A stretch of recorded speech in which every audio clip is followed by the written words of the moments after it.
Are you ready? I'm going to use this microphone. Let's steal it. Okay, check. All right, hello everyone. Hello. Thank you for being here. This is such a wonderful turnout for a beautiful summer evening. It is just fabulously impressive. So thank you for caring enough about the city to have your voice be heard. We are so, I'm very excited about the possibilities of all the potential traffic changes that we may be making in the somewhat near future. And so tonight is an opportunity to learn a little bit about what some of those changes may involve, and also to be heard about which options you think would be best.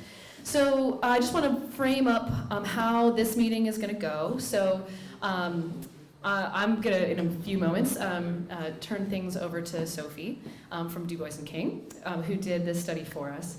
And then she's going to run through some of the options that we are considering. If you would hold your questions until after the presentation, that would be helpful. And then I'm going to have 3 questions for you. One question is going to be, do you have any clarifying questions? Any sort of information that was unclear that you could use to help your understanding of the options? So clarifying questions. 2, what are some of the highlights for you? What are some of the things that you really like about some of these options? And the 3rd thing is, does anything strike you as potentially problematic? What aspects do you think might not work? So once and I'm going to keep some of those, keep a little bit of time for those 3 questions so that we can keep moving along, so we can get you out of here in a reasonable amount of time. And then after that, there are displays set up in the back with comment cards and implements to write. And so we would love to get your comments. We do want to hear from everybody, so even if you don't have any clarifying questions or want to speak in the group, that's fine. You can let us know what you think through the comment cards.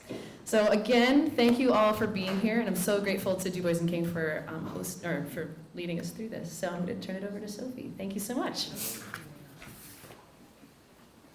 Thank you, Mayor Watson. Welcome, everybody. Thank you so much for taking the time out of your lovely summer evening to come and listen to the work we've been doing and working with MTIC and the town or the city. So just to give you a bit of an overview of tonight's agenda, we're going to give you a project overview, go over the project's timeline, as this project has been ongoing for about 1.5 years. Give you an idea of the project goals that were established through public consultation. Review existing conditions. I'm sure everybody's very familiar with the existing conditions, but just to see it from our perspective, and also just from a road engineering, how everything works together perspective. We'll give you an overview of the public input so far, and then we'll present you some alternatives for Barre Street, the Barrymont Main Street intersection, as well as Main Street, and then some short-term projects that are possible, and then next steps. And then, as Mayor Watson mentioned, we'll have questions. So from the RFP that was issued by the city, the study will address alternatives to improve north-south and east-west connectivity for bicycles and pedestrians throughout the downtown. It will include analyzing traffic control techniques at intersections, as well as possible connectivity improvements using adjacent streets, pedestrian crossing locations, and on-road bicycle facilities. So just to let you know, our project area is Barre Street between Main Street and the Rec Center, and also Main Street from Memorial Drive to the Spring Street Roundabout, essentially.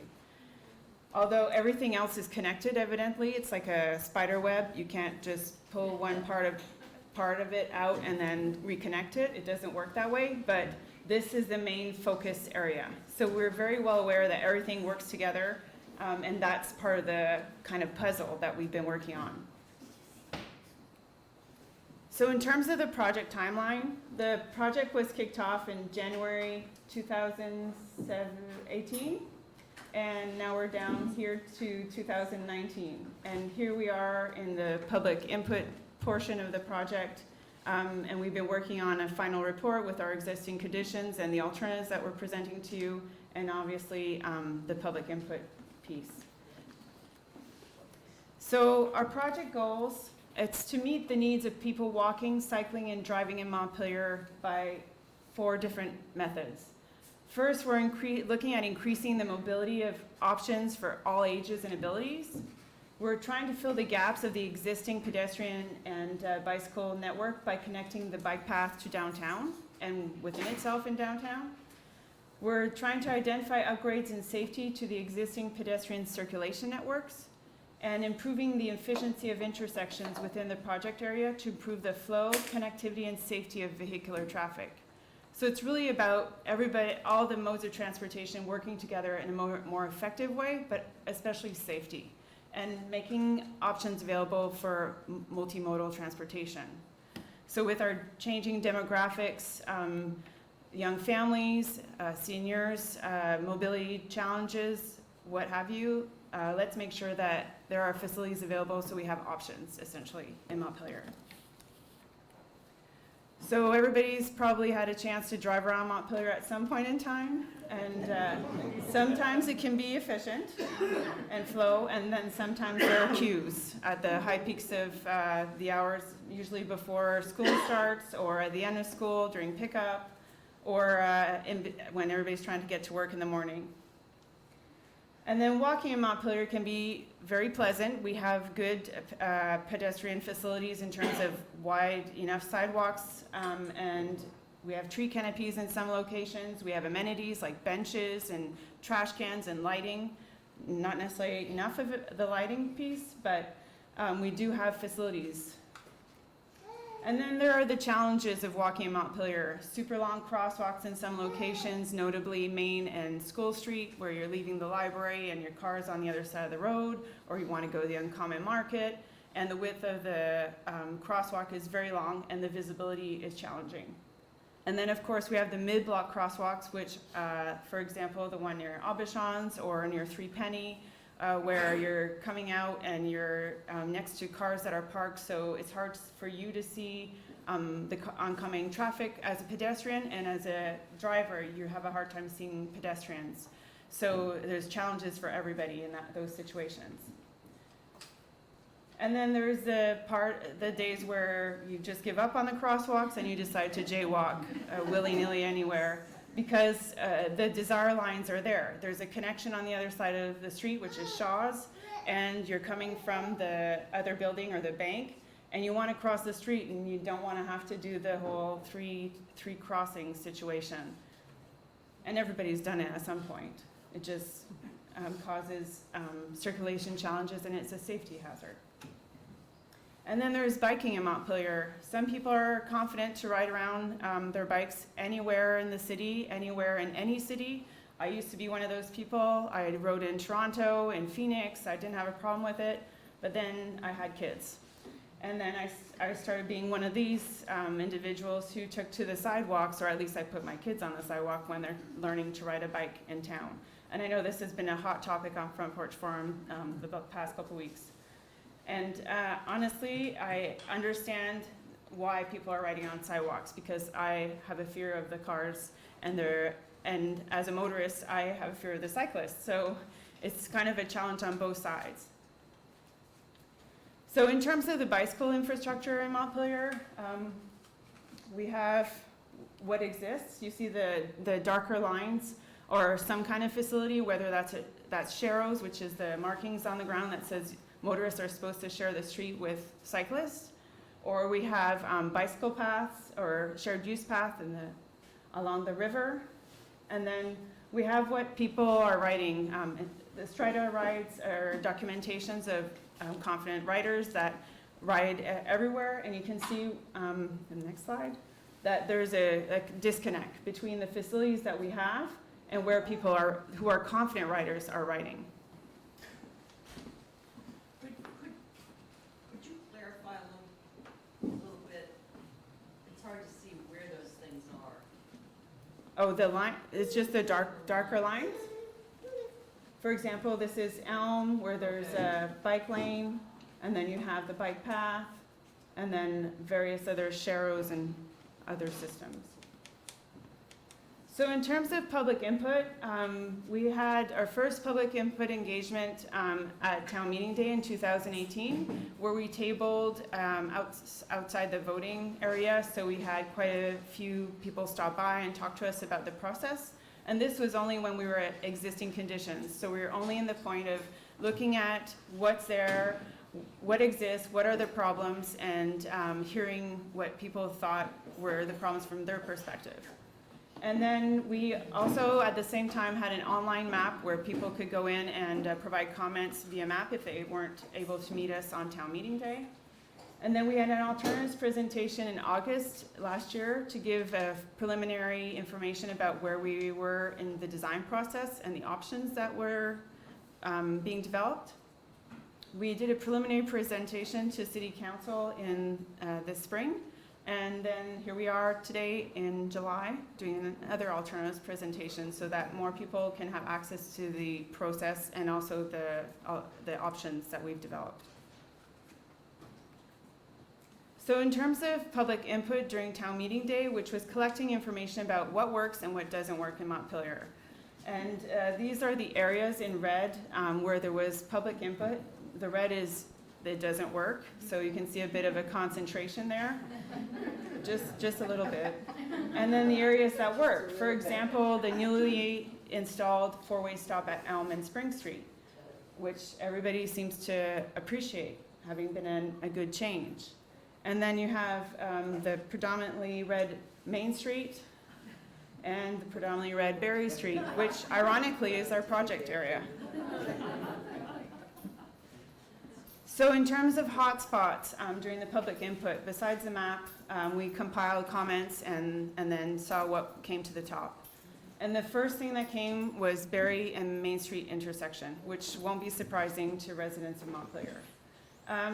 Traffic control is needed, whether that's a roundabout or a signal, and walking across Main Street feels unsafe with chaotic vehicle traffic and width. And I'd say the same thing from a vehicular perspective. It's kind of playing chicken all the time when you're trying to turn left from Barre Street, and the same when you're trying to get in onto Barre Street.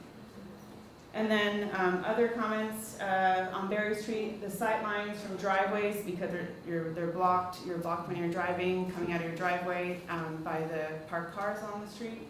And then there were suggestions of removing parking on one side or the other of Barre Street, or converting it to a one-way operation. And then I'll just go a bit quickly for the Main Street portion, because we're focusing a little bit more on Barre Street tonight. But the Main Street crossing at Langdon Street, yielding to pedestrians, especially when you've just finally gotten that green light at Main and State, and then you have to stop again at the pedestrian crosswalk, is torture for drivers. It's also torturous for pedestrians because they step out into traffic, and sometimes you don't know if the car is going to stop or not. And then queued vehicles are blocking the sight lines and also the turning into Langdon Street and other issues that ensue from that. And then State and Main Street intersection needs to be made more bicycle friendly. And then the waiting time is long because of the, what's it called, Julia? the exclusive pedestrian signal, so everybody has to wait their turn, and not everybody's that patient. And then, same way, if you're a pedestrian, you have to wait through all those cycles for the different directions of traffic to go through. It can be kind of daunting. And so that's where you get people crossing other places, like the near Three Pennies, using that crosswalk, or walking across the crosswalk at East State Street when they shouldn't be. And then the School Street and Main Street intersection, it's a very long crosswalk, and everybody, or the people who provide comments about it also agreed. And there's higher speeds because the street widens at that point. So it feels more like you're ready to press on the gas a little bit more because you have less of the building encroaching onto the street, which usually makes people slow down a little bit more, and there's less vegetation as well. And then there's angled parking. And then traffic control is needed was the comment, and to consider a four-way stop like this Spring and Elm Street. Since that was so successful, it was seen as a possibility by the public at school in Maine. So who are we designing bicycle facilities for? We had some comments in previous public input sessions where confident riders feel like we don't need any additional bicycling facilities, but those are the confident riders down here that end up being about 1% of the population. And these are general figures from across the nation, but I'd say it's the same in Montpelier.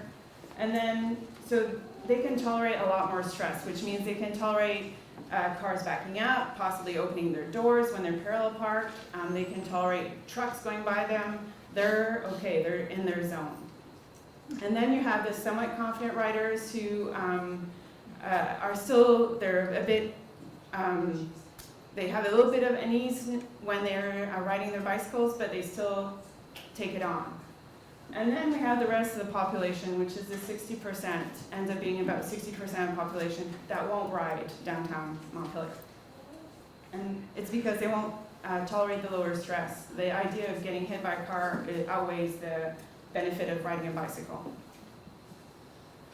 So there are several bicycle infrastructure options that we looked at and that are available to us.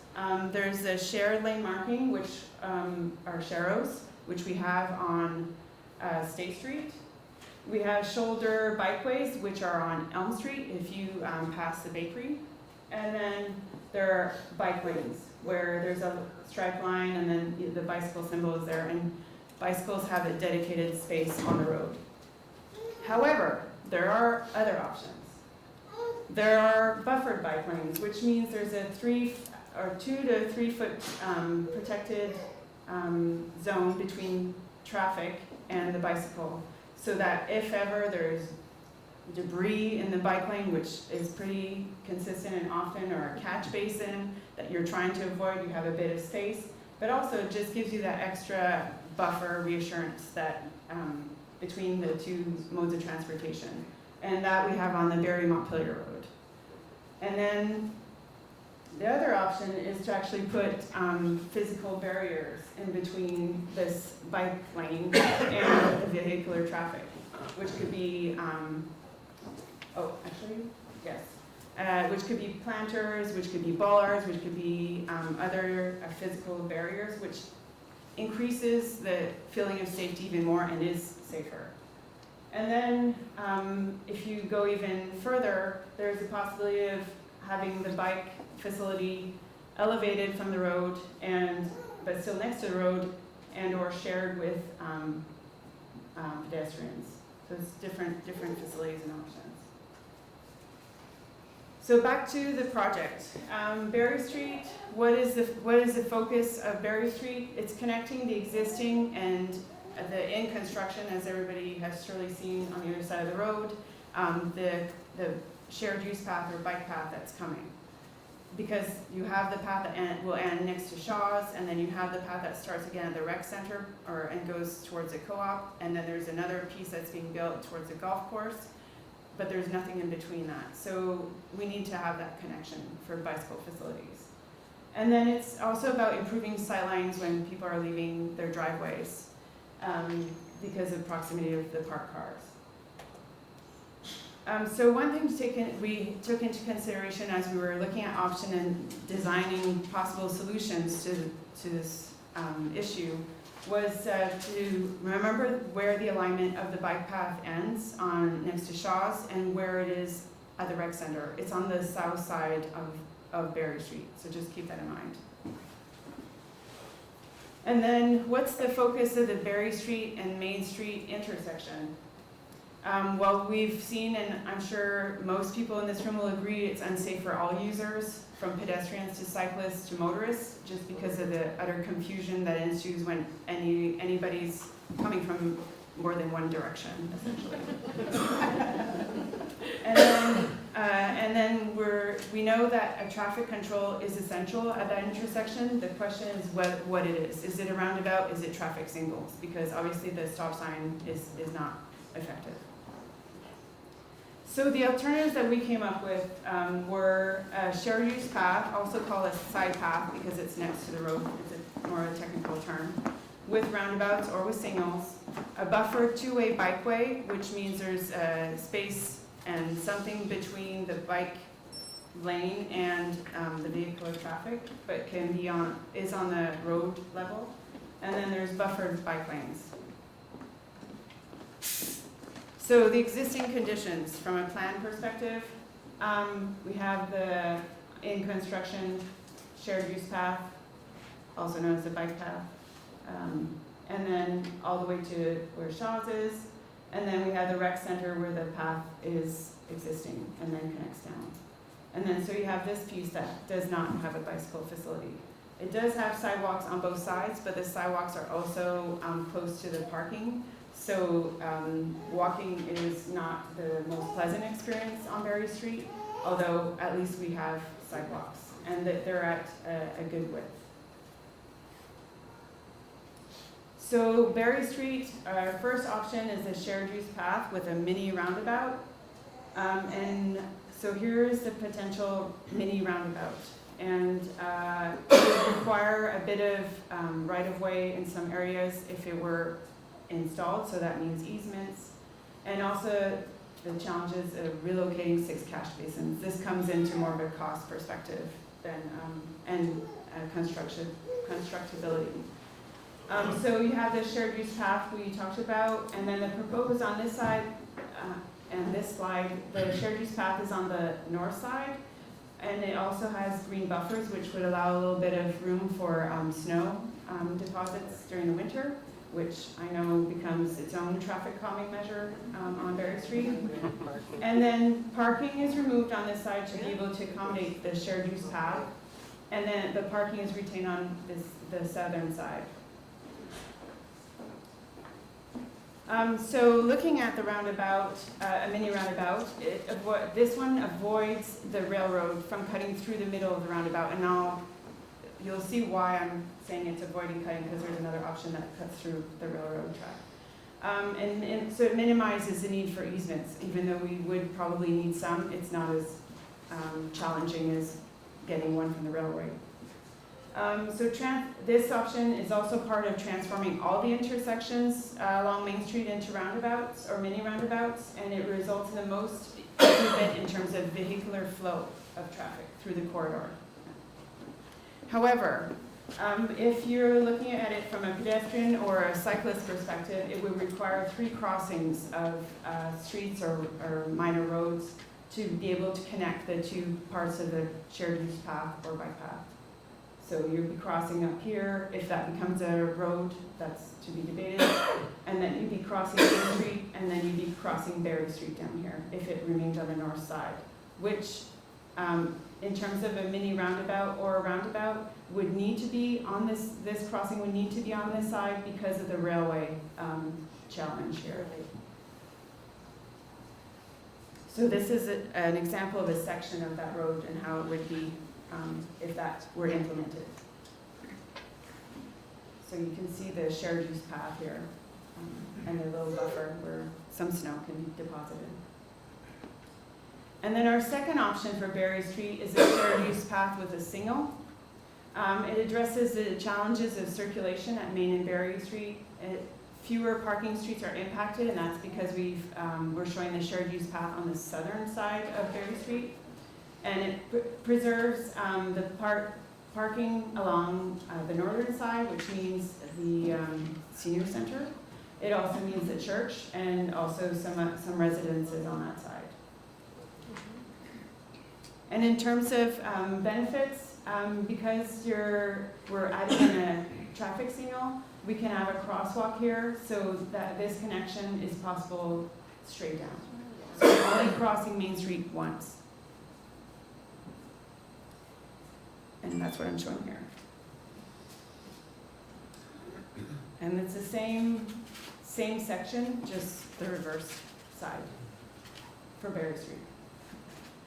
And then we have a third option, which is a two-way protected bike lane along Barre Street, which is shown on the southern side here. And it's a combination of minimums, which means it does not reduce the amount of parking that's taken away, and it doesn't necessarily address some of the traffic conflicts. But the thing is, it introduces a new type of facility. So rather than be removed from the traffic completely by being at the same level as a sidewalk, it's actually on the road. And then it's two directional for the bicycle lane. And then to be able to install this along Barre Street, we'd have to reduce the width of the travel lanes on Barre Street, which could help slow down traffic, but may also be more challenging to navigate. But this is the lowest cost option.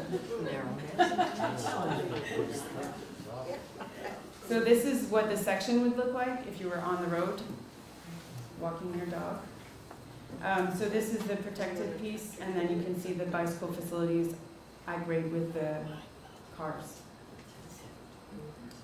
So those are the three Barre Street options. So we showed the shared use path with the roundabout, the shared use path with the signal, two-way protected bike lanes, which was the last one. And when we were developing the alternatives, we also had a fourth option, which was one-way protected bike lanes. However, that would mean removing parking on both sides. This is Barre Street, so you can imagine why we didn't keep going that way. It was the safest design, however, from a bicycle perspective, but in order to preserve some parking, we did not explore that further. Now, in terms of Main Street, the focus is addressing safety, improving connectivity and circulation for all users, and determining the best traffic control at all of the intersections, and as well as I've mentioned before, the visibility of crossing at some of the crosswalks, or most of the crosswalks. So we're taking into consideration queuing during peak times and the complete absence of bicycle facilities on Main Street.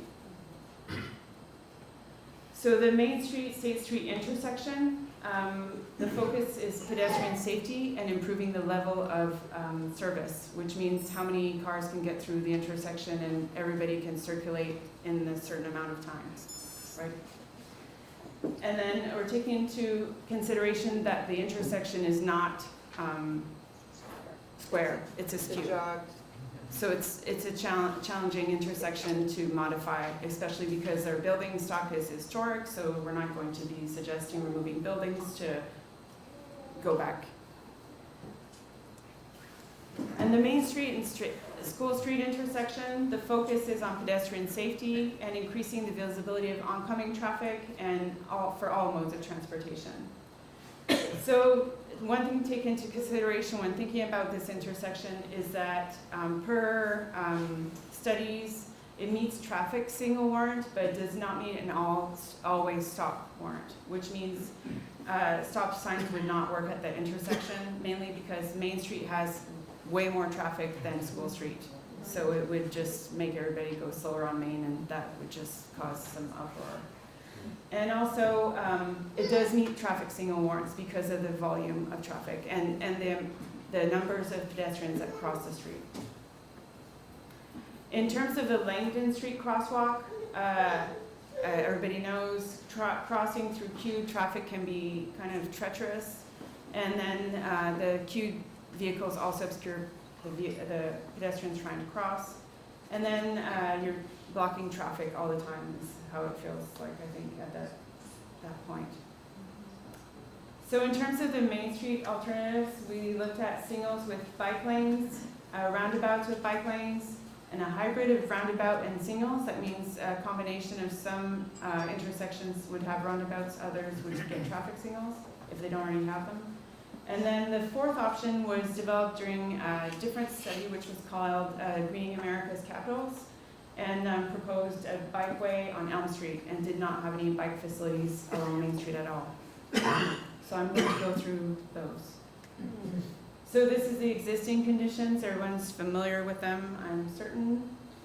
This being School Street intersection and State Street intersection, and this is where the section is down here.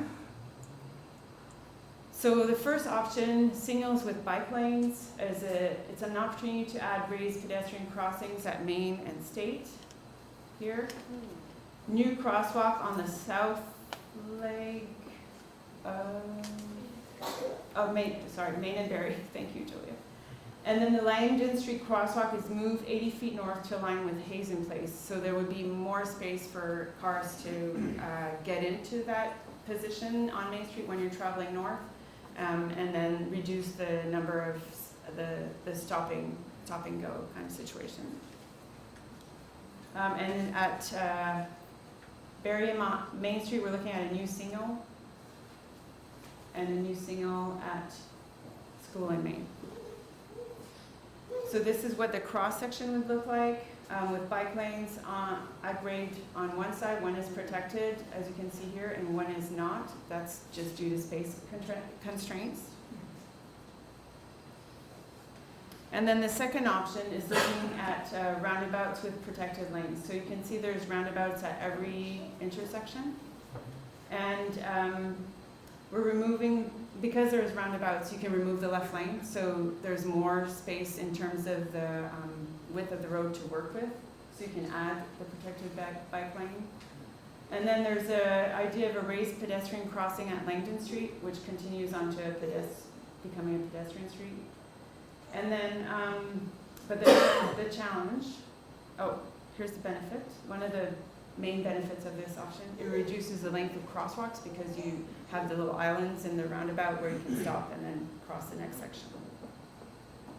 The challenge is with a roundabout at State Street and Main Street is you cannot have traffic from East State Street joining the roundabout. So anybody who would be coming down East State Street would be obligated to turn right onto Main Street and then down Langdon Street and then come back if they were on their way to State Street. Otherwise, they would go on to Cedar if they knew ahead, I would say, and then on to School Street and then back if they wanted to go onto Main Street. Which, if anybody's been down Cedar Street when it's school pickup, you don't want to be doing that. But it would also. That's how I bike to avoid State and Main.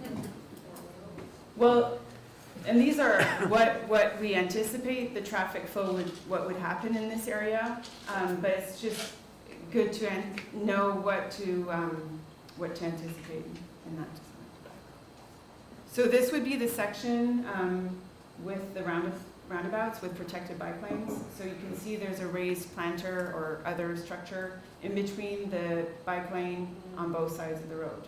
Because again, by removing that left turn lane, we have more space to work with in terms of bicycle facilities. And we're retaining parking on both sides. A third option that we looked at was a hybrid, so a combination of roundabouts in some areas and then traffic signals in others. For example, we have a mini roundabout at Main and State, and we have one at Main and School Street. And then the signal as it is remains on Main and State Street, or sorry, that was School Street, State Street. For Main Street, there's also the crosswalk is moved back 30 feet, which would hopefully have some impact on the use of this crosswalk. And then it's a combination of bike lanes and buffered bike lanes because of how much space we have to work with the street, because we do have left turning lanes on from Main to State. This option retains the most parking. And this is two cross sections of the potential in different areas. So you have bike lanes that are protected in some areas of the road, and then others, there's a protected bike lane and then one that's not.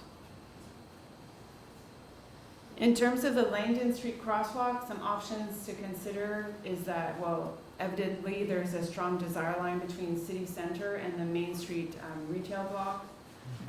So removing a crossing and then, or adding one closer to here would be one option in terms of the third proposal.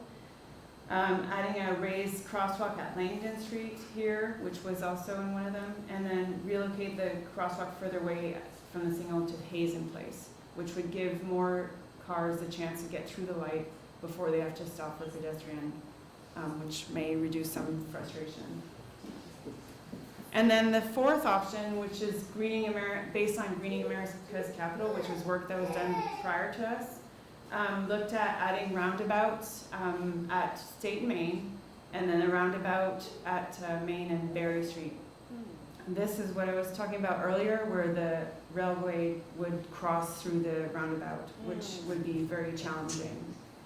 And then here we have a roundabout at State and Main, which I discussed would make it impossible for this leg to join the roundabout, so you'd have to do the detour.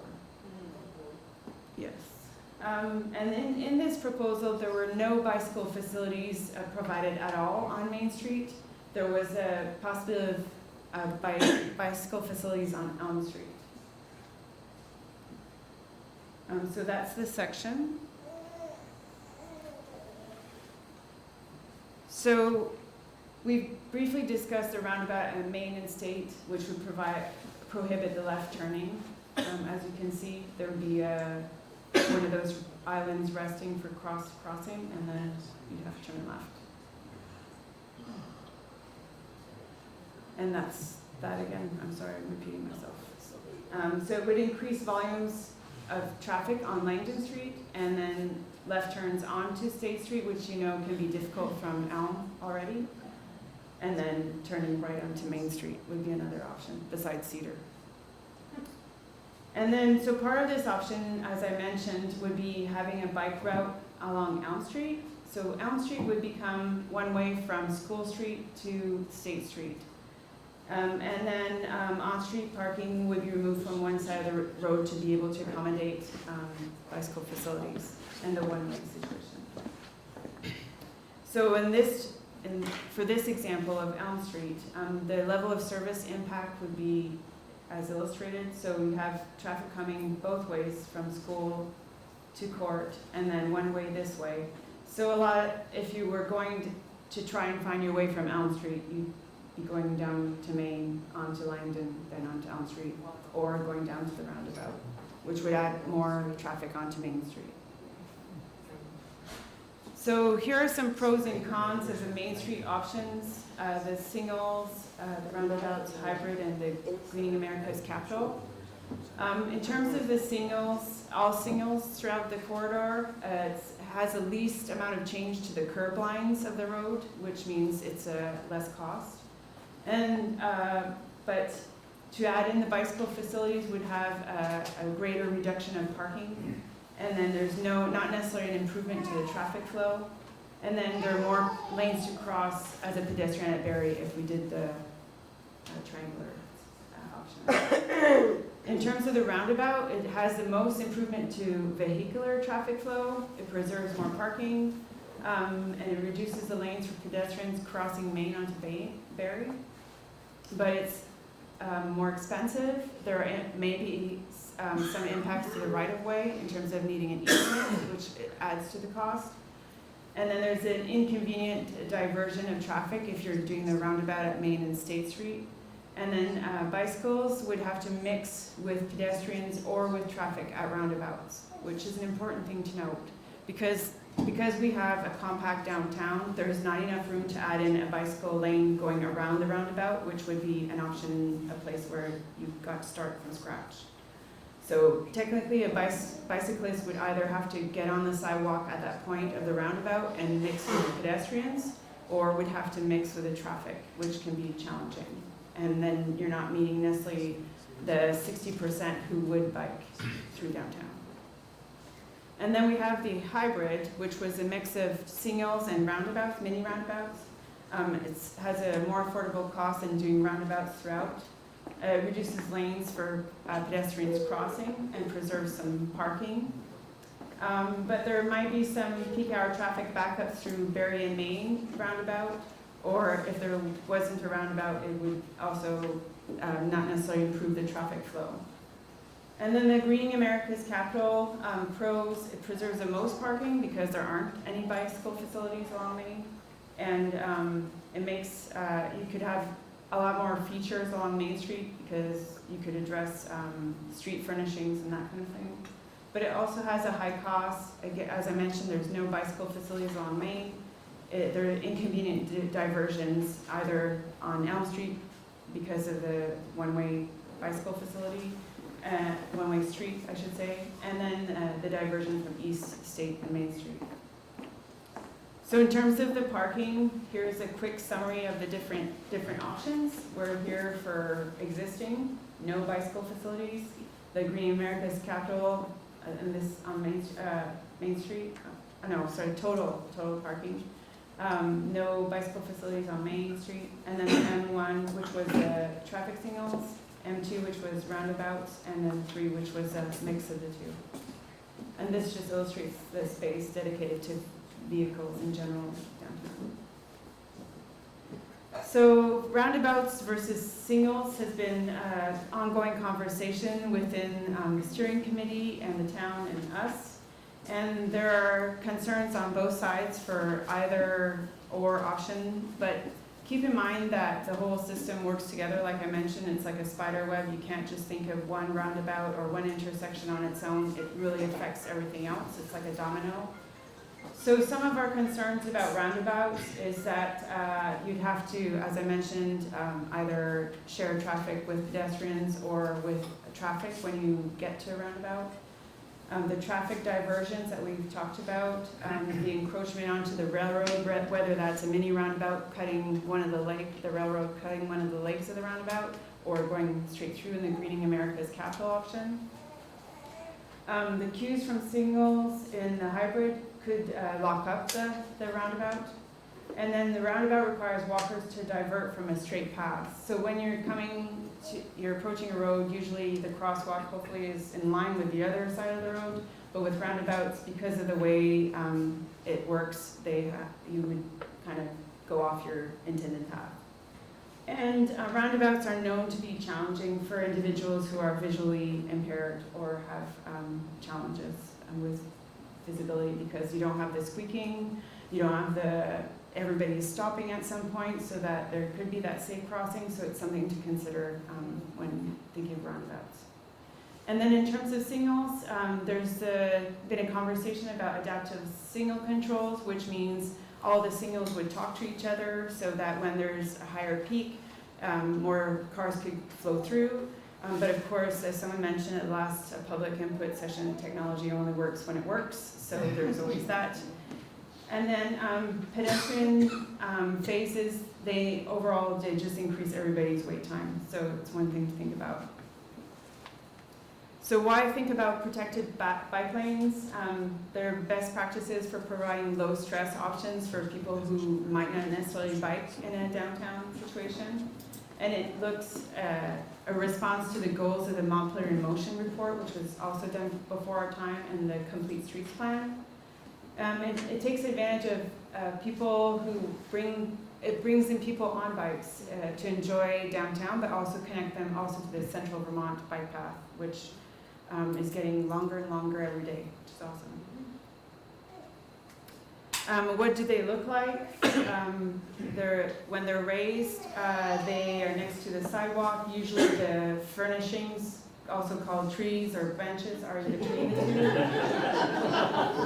And so I know a lot of people have fear that if it's at the same level that nobody will know where their place is, but usually there's a different pavement also utilized, so it's evident where pedestrians should be and cyclists should be. And then it also, at the same time of installing something like this, you could do bump outs or curb extensions so that people crossing could be more visible before they step out into traffic.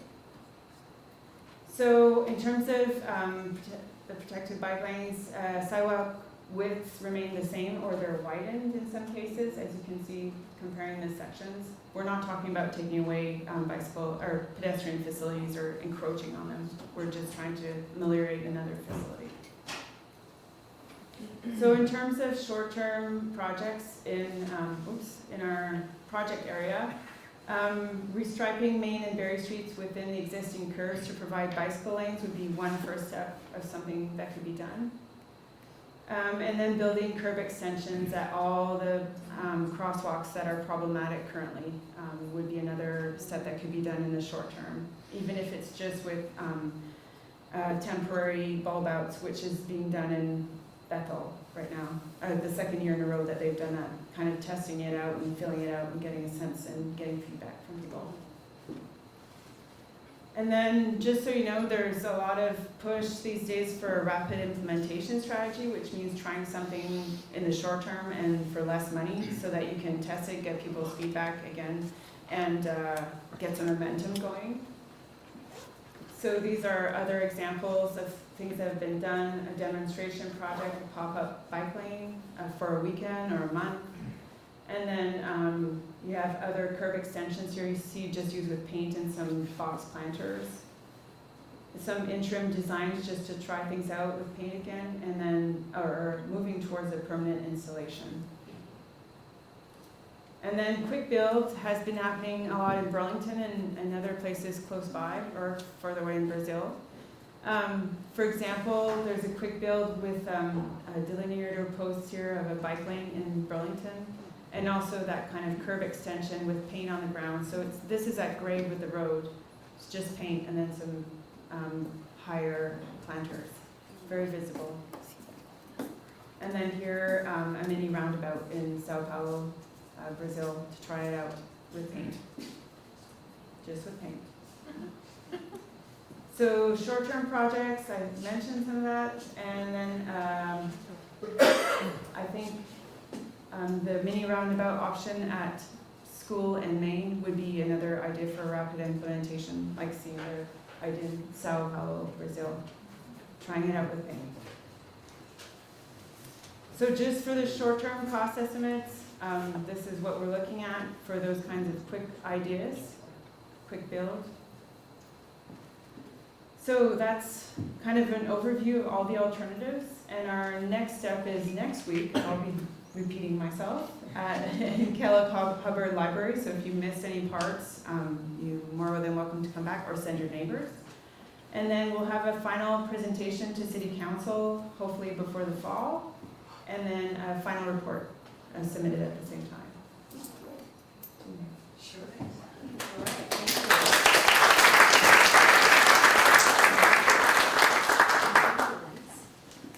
Okay, so first we're going to start with some just clarifying questions. What information could you use repeated or clarified or whatnot? So I'm going to stand over here so that you can answer questions. Real quick one, what's a catch basin? Oh, sorry, it's like a manhole or a sewer box. Yeah, it's a grate, essentially. Thanks. Yeah. Right here. I think you mentioned raised crosswalks, and I'm just wondering if that in effect is a speed bump. Well, it doesn't have the same impact as a speed bump in terms of being like doo-doo. But it is a raised surface that's longer or wider than a speed bump. Okay. So it is definitely to slow down Definitely traffic. raised then. Yeah, traffic control, yeah. Did you put some in the meadow? Because I noticed Yeah. that's a little bit. on Terrace Street. I mean, it's nice in the meadow that on intersections it does look a little raised. Well, the meadows are beyond our project area, but Yeah. it's definitely something to Right, consider. but that's an example. Yes. Those Oh, it does exist in the meadows? Right here, yeah. Okay, I just want to, I'm not saying whether these are good or not, but I'm just going to say three things. One, in Indiana, I believe, you had 4-way stops, and everybody learned and everybody did it. I mean, we were only there for 4 years. Within less than a month, we understood, because we came from New York City and we didn't drive, but then we go. And learned to do it, and everybody did it, number one. Number two, in Wisconsin, just outside of Milwaukee, any kids from 12 or under could ride their bikes on the sidewalk. If you were over 12, you had to ride in the street. So kids had to be taught that, you know, how you handle street riding. Number 3, it's very difficult to see around the buses when they're stopped in front of Shaw's. Right. And if you're trying to come out, you certainly can't see everything. If you're going past the bus, you could just go into the other lane. So, thank you. Yes, thank you. Yes. Have you considered putting education into the mix of this?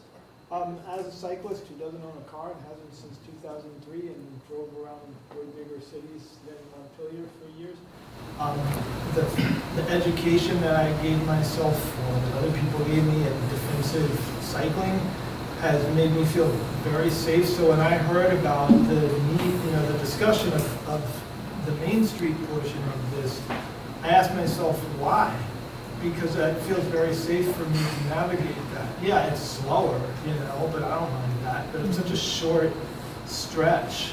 And if you have good defensive riding skills, then that is what helps. Not, so does that come up like this? A citywide educational program. Also, some DMVs, I don't know if this has happened in Vermont or not, but in other states, then DMVs have required to get a license or to renew your license that you have to study bike safety for car, driving. And those two things, I know that's out of the purview of the city council, but those two things I think should be in the mix here somewhere. I think I can take this one. Sure. I don't think that has been a part of your study, is education. No. Okay, so, but I'm really glad that you brought that up. And I think it needs to be a part of the mix. In fact, I was actually just talking with City Councilor Bates earlier today about the need for some education, particularly around, for both vehicles and bicyclists, as to how to navigate the city with each other.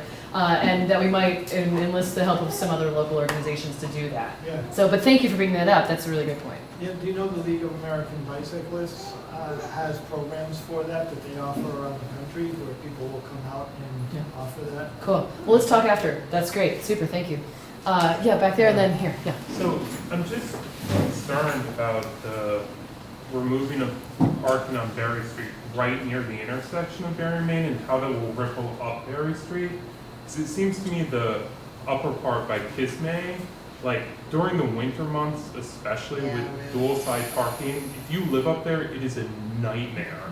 And people don't think it's two ways, people's mirrors are getting knocked off, people don't know how to drive, like aren't used to that narrower street. And I think the problem with Barre Street goes out much further up than the study area, especially with the new paving. People are coming down Barre Street faster. And I mean, I guess we'll all see how that works this winter. But it's always a relief when spring comes around as someone who lives there that you're not risking your life. Fair enough. Thank you. Yeah. I was just saying, education is always a good idea, but Montpelier is like 50% tourists. So you can't educate them. And so you really have to build that into the whole mix of, they don't know. Sure. John and then here. Yeah, good. You've done a great job of laying out possibilities. I think we all need to recognize that nobody's going to be happy in the end. And something's going to happen. And we all have a voice in it now versus when it's done. And, we can adapt to changes. That said, I would love to see the city also bump up sooner than later a traffic study of Barre Street. Because I think that's an element that's missing there and would help define what kind of traffic, which directions, how far it goes, all those sorts of questions that need to be answered to really get the best solution at that intersection. Thanks. Yeah. Oh, and then, yeah. First a comment. I live up on Cottage Hill, and when I'm biking, I avoid State and Main. I won't go there. it's terrible. It's unstable to stop when you're stopping, when you're starting up and all that. I go down Cedar and across school, up Court, I just stay out of the center of town altogether, just coming. I have a question though. Was there any consideration given, I'm not sure who I'm supposed to be addressing. It's okay. Was there any consideration given to routing bicycle traffic onto Stonecutters Way instead of going all the way down Barre Street? I didn't see that addressed. Now, I know it's difficult. I carry my bike across the railroad tracks and go down past Sarducci's. But any consideration to that, would that simplify things or make them harder? We did look at that at the very beginning, but because of the railway tracks and the right-of-way of the railway and the proximity of the buildings to the actual railway, there isn't space in the beginning for that option. To get there. To get there, right? And then there are challenges with getting an easement from the railway to do that, but mainly the space just doesn't allow it from that perspective. But yes, that was definitely one thing we looked at from the very beginning. Sorry. Any consideration given to bridges, pedestrian or bicycle bridges over any of the roads?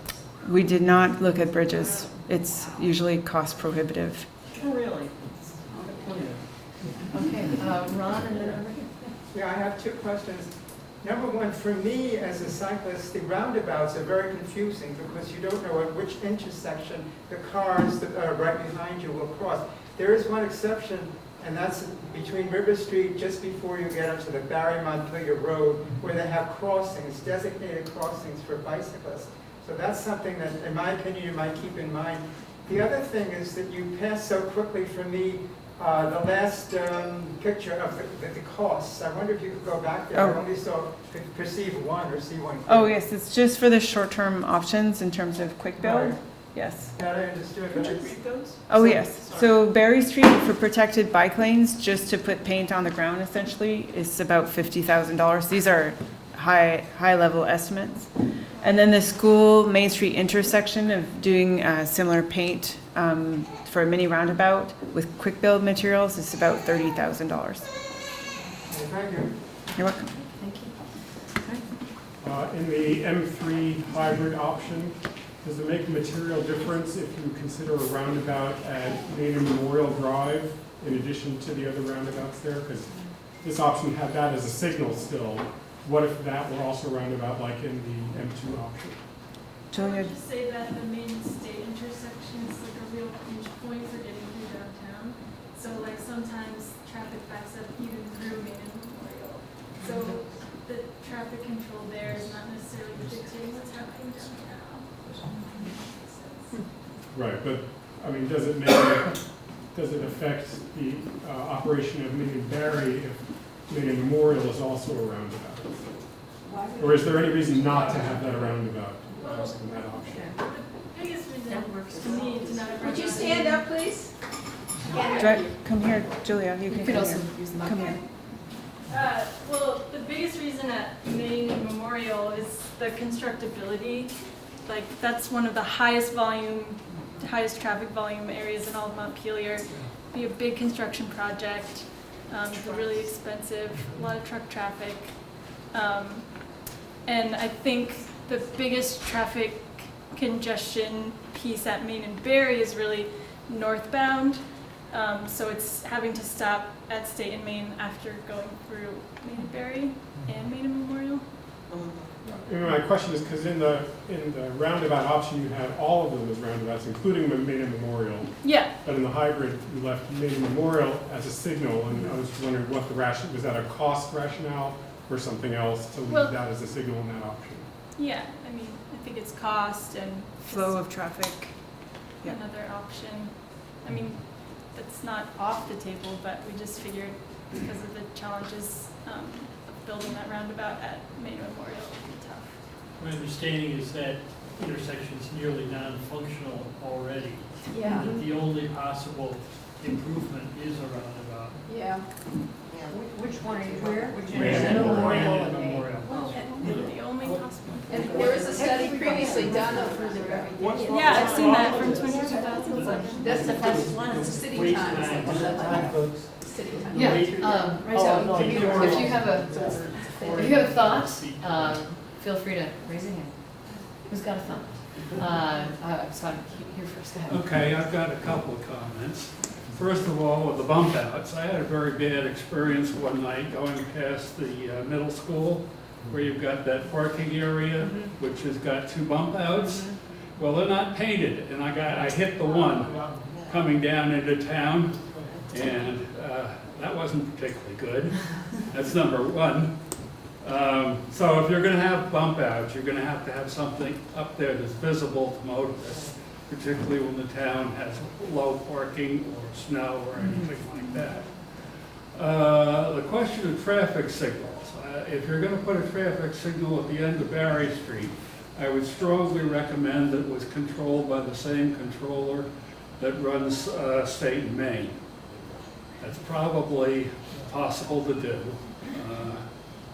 And it would eliminate the problems of the 2 signals getting out of sync with each other. The third item is State and Main. We're talking about roundabouts.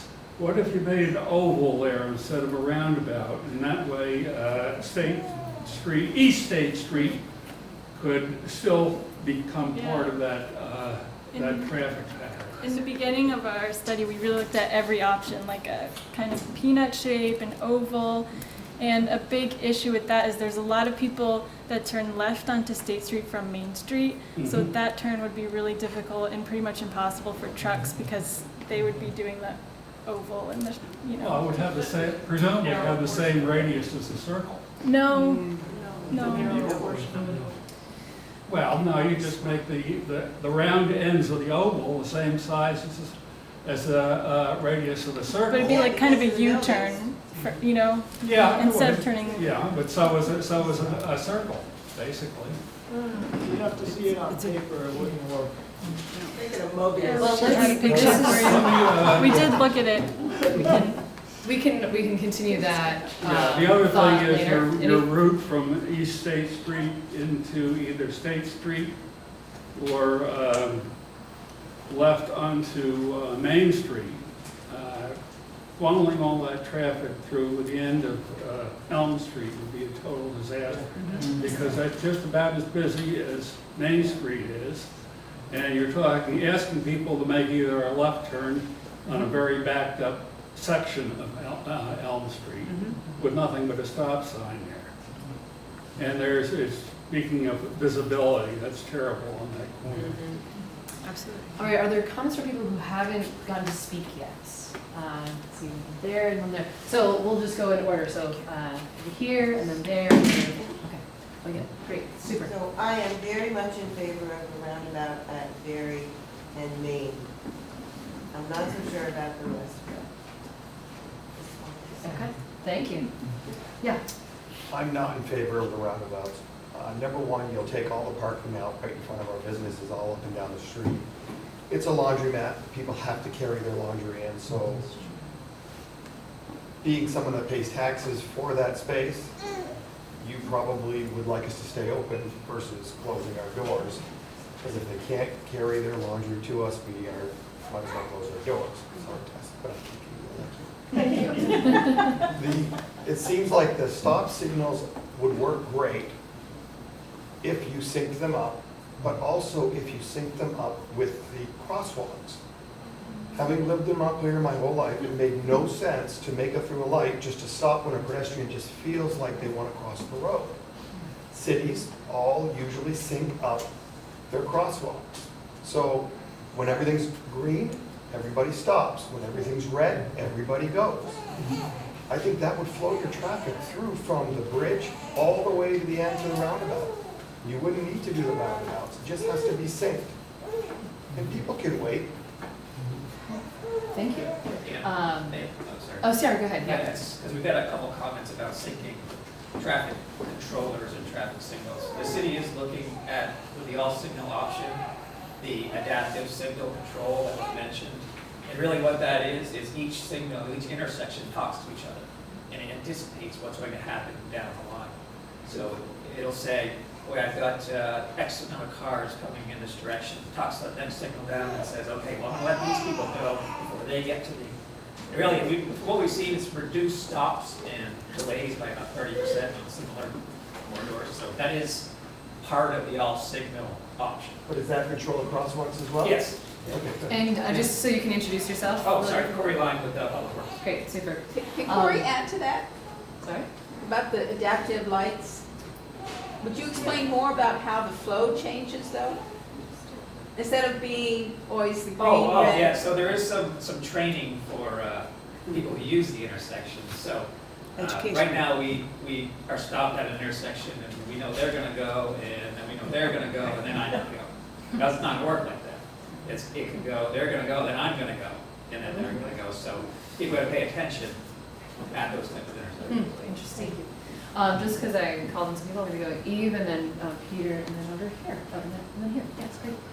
So I have a concern about the conversion of the roundabout at East Day Street and Main Street, and I think it's a really bad idea to have a roundabout there that would mean you can't turn left, because people who live up the hill will absolutely know to do the version that would go onto School Street, and that would be so bad and dangerous for kids.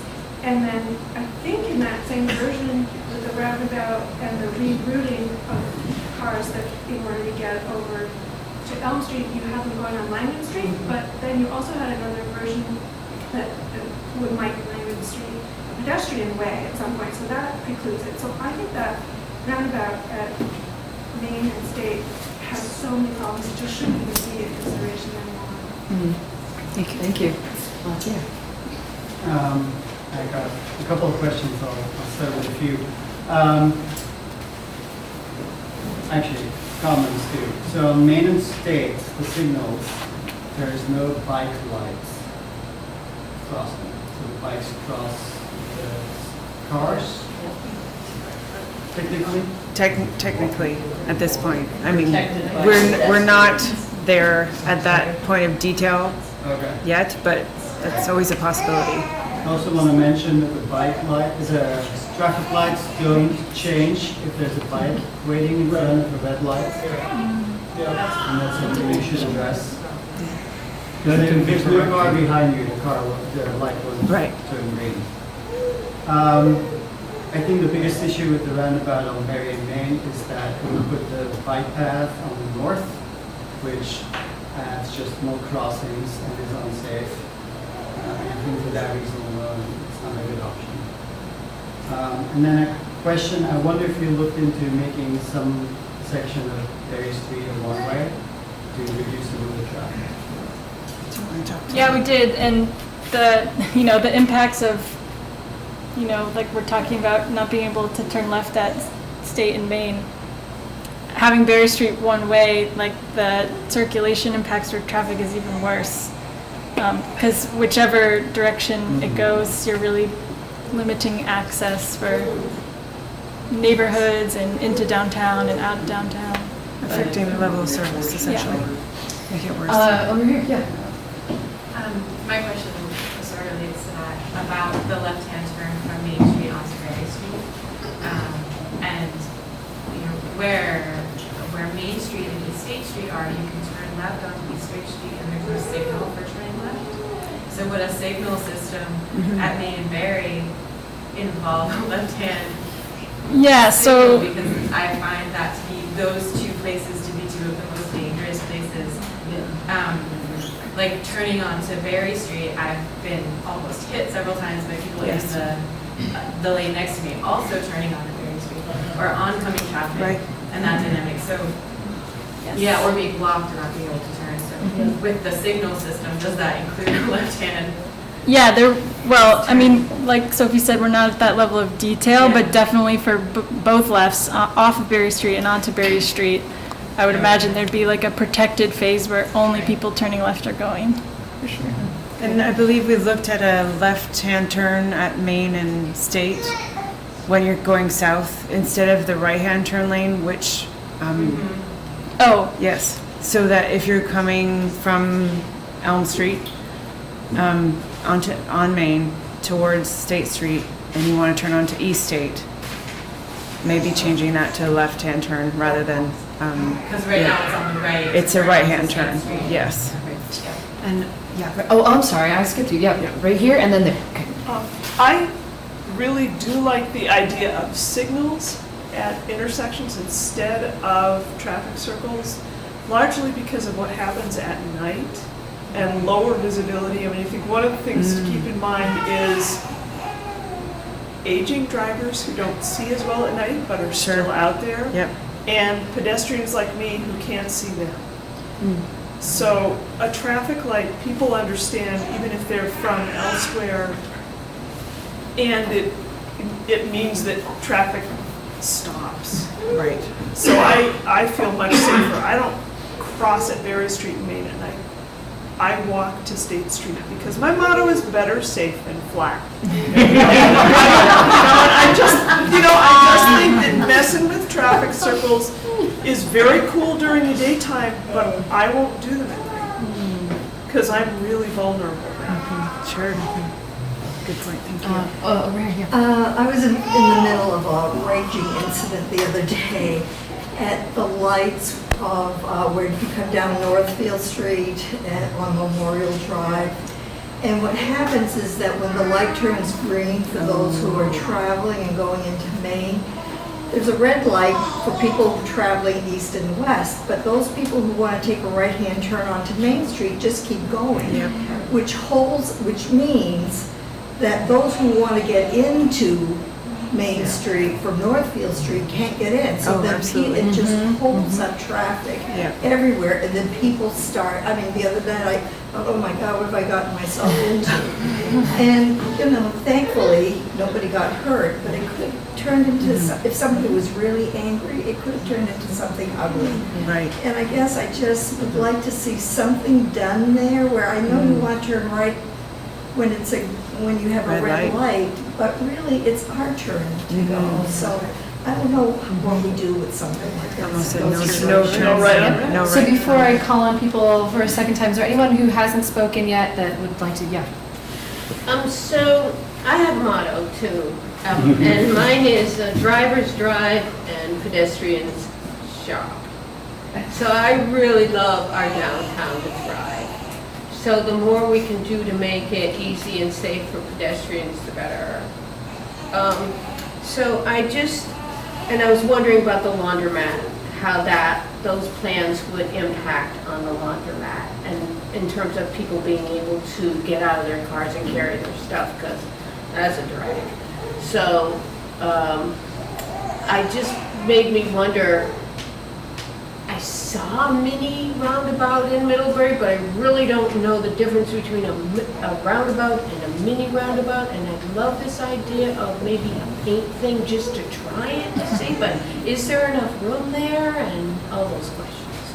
So there is enough room for a mini roundabout, and the difference between a roundabout and a mini roundabout is that the center island is totally mountable in a mini roundabout, so like a big truck could just drive straight over it, or a bus. Because the idea is eventually they're going to need to get to Aubuchon's, the big trucks that need to get to the back of Aubuchon. Right. Yeah. So it's almost like, the roundabout at Elm Street or Spring Street and Main Street has a part of a mountable piece where the trucks go over.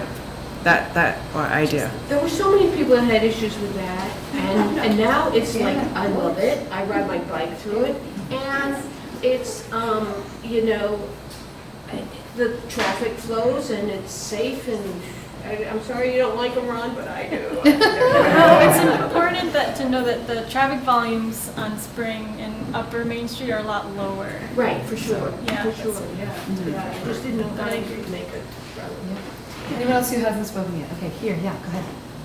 I just wondered, you have been talking about a quick fix would be putting in a mini roundabout at school in Maine, and I'm just concerned about that particular option. Wouldn't traffic lights just be better? it's so small there, and I go to church on that corner, and, Yeah. you know, with the library and the bank and everything, I just don't see how you'd have rooms. It definitely fits. The pavement's actually really wide because there's a turning lane and then the angled parking. So it's a lot of pavement width. But in terms And of I have signal another versus question, turnabout. as someone with a disability who has a handicap plate, I hope you don't remove all the parking on Main Street. No, we're not Because removing. we need to turn some of that parking No. into handicap accessible Absolutely. parking. Absolutely. It's not the intent to remove all the parking, and especially accessible parking. Okay, all right, so a number of folks have Lucy, go ahead, and then we'll get to the second comments. Go I was ahead. going to be quiet, but I like the hybrid. And the things that I really liked about it, I like that parking on one side of Barre Street. I really like the bike paths connecting along there. I like the signal on Barre and Main. I like the signal on School and Main. I like getting rid of that crosswalk on Langdon Street, which really fouls everything up. Because if I get when I get the big intersection of Main Street, if I miss the light, I run over there and then I cross and stuff. Which isn't right. And I don't like putting more traffic on Langdon Street. And I don't like the roundabout on Main Street.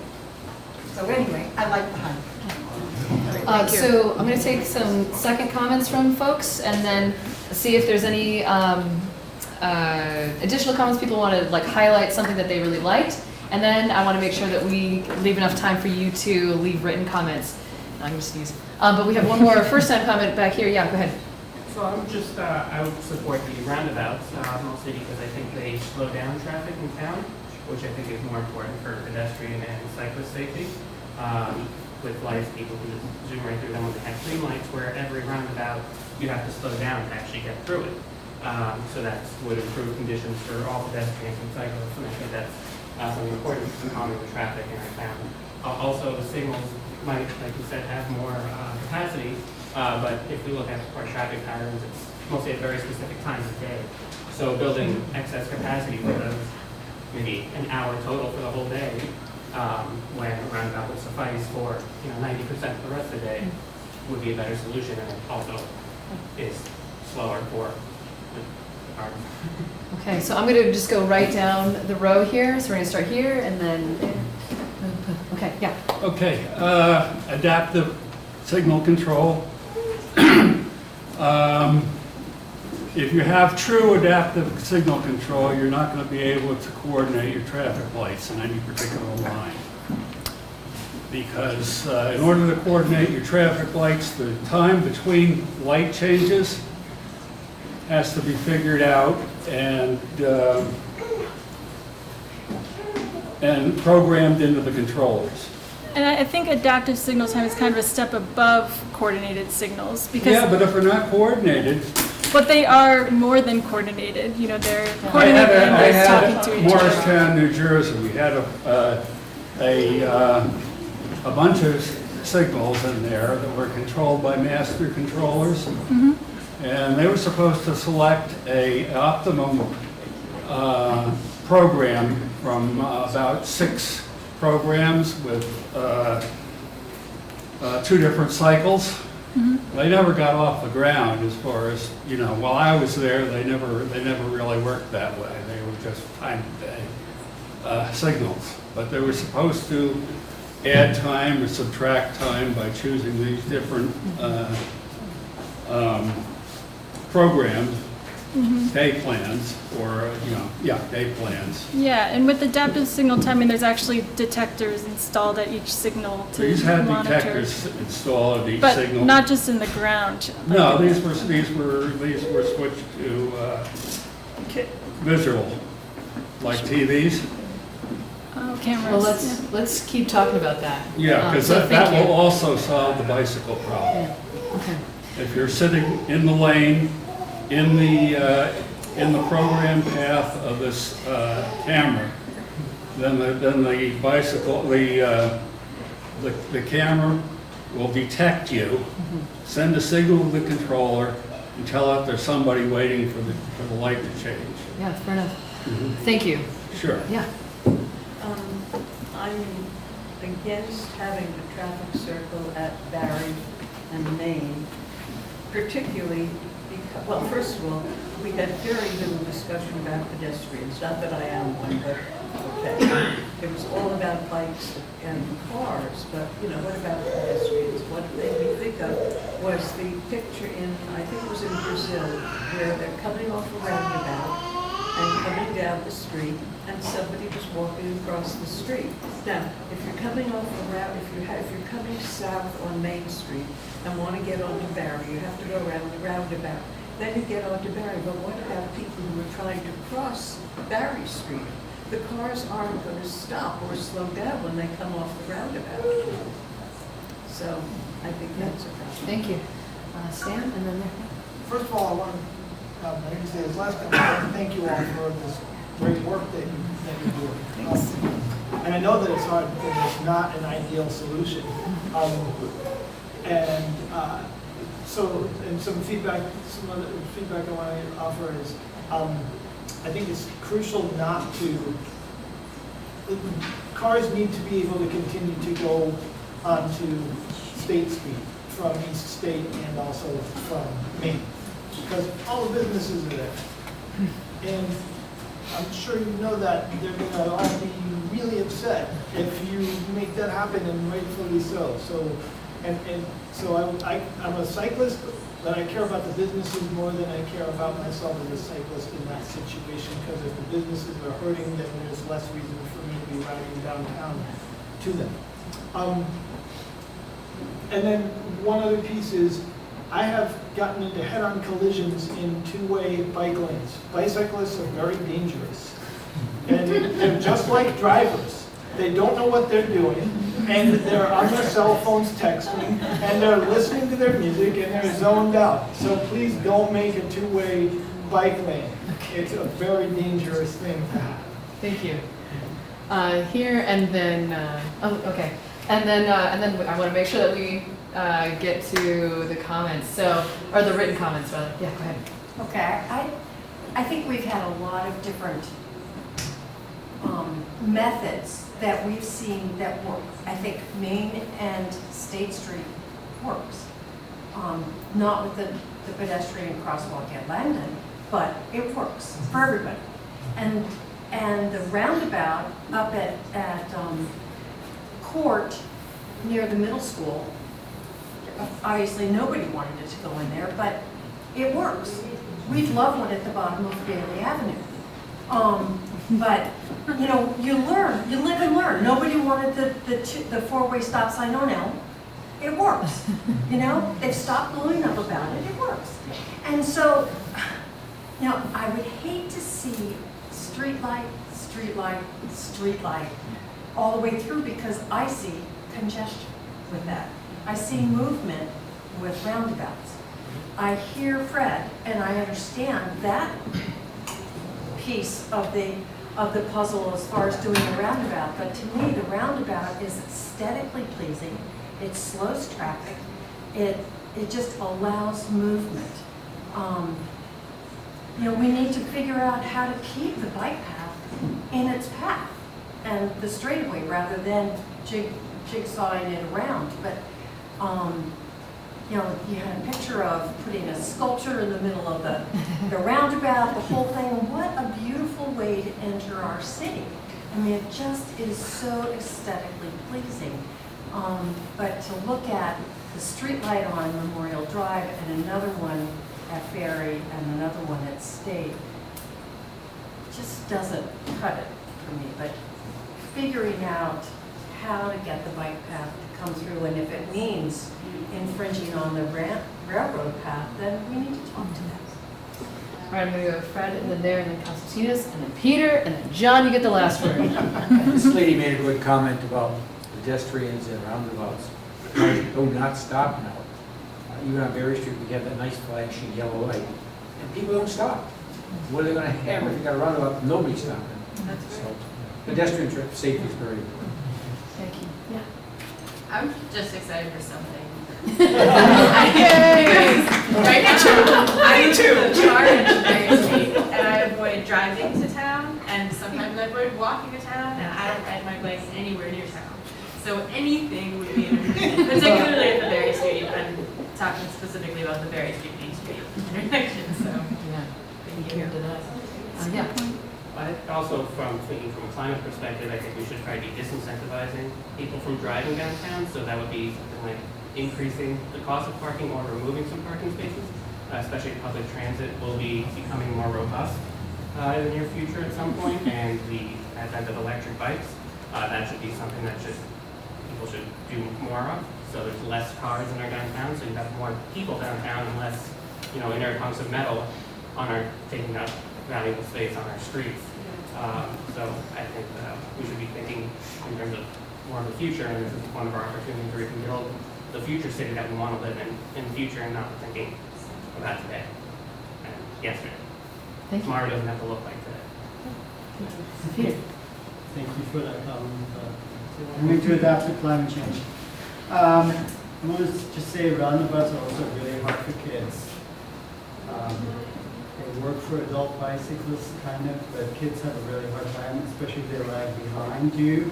And then there's so many, surrounded by these cars going around. The mini roundabouts are a little easier. I've experienced them in Brussels in Belgium. The one thing though is that they're usually in spaces or in places where the speed limit is lower, like 20 miles an hour, not 25, which makes a big difference. So I don't know if you've looked at the speed limits in relationship to the traffic flow in the roundabouts. Julia. And I don't know that you necessarily post a speed through the intersection, but Well, You'd have to be through the whole corridor. if people come and the speed limit is 25, they're going to be doing 30, and then they hit a roundabout, and they're not necessarily slowing down enough. On Barre Street, as we heard, they put in the pavement, people are speeding on the road. Absolutely. Crazy. yeah. And I think that's where narrowing the travel lanes comes into and adding, Might help.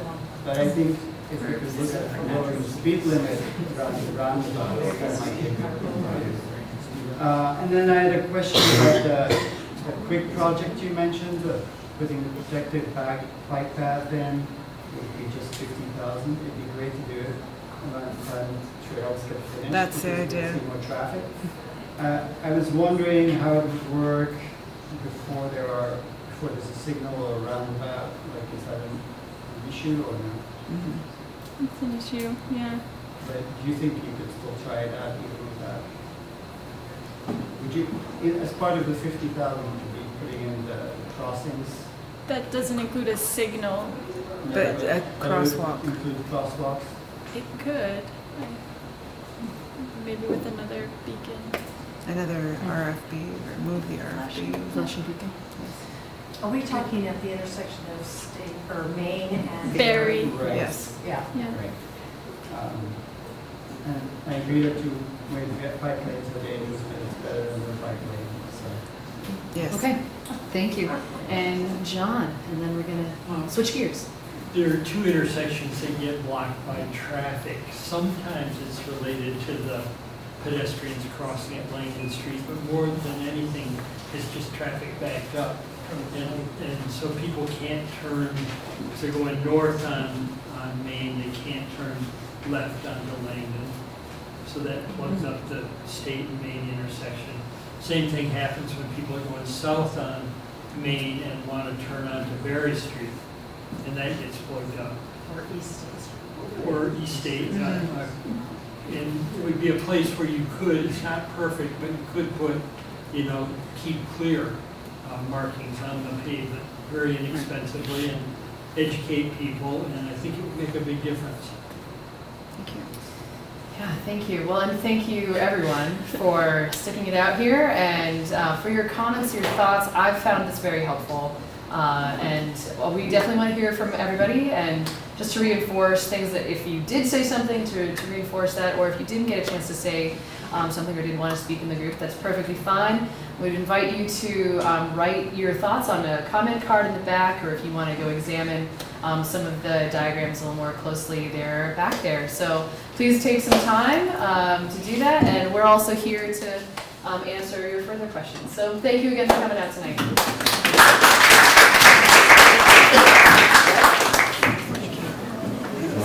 Taking notes? Well, yes. Thank you.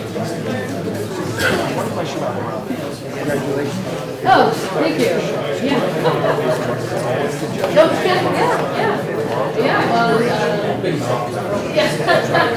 No, fair enough. Yeah, I know. We haven't made it, and that's what we forget was the paper. Yeah. So, yeah, great guy. Or she's going to be stopped.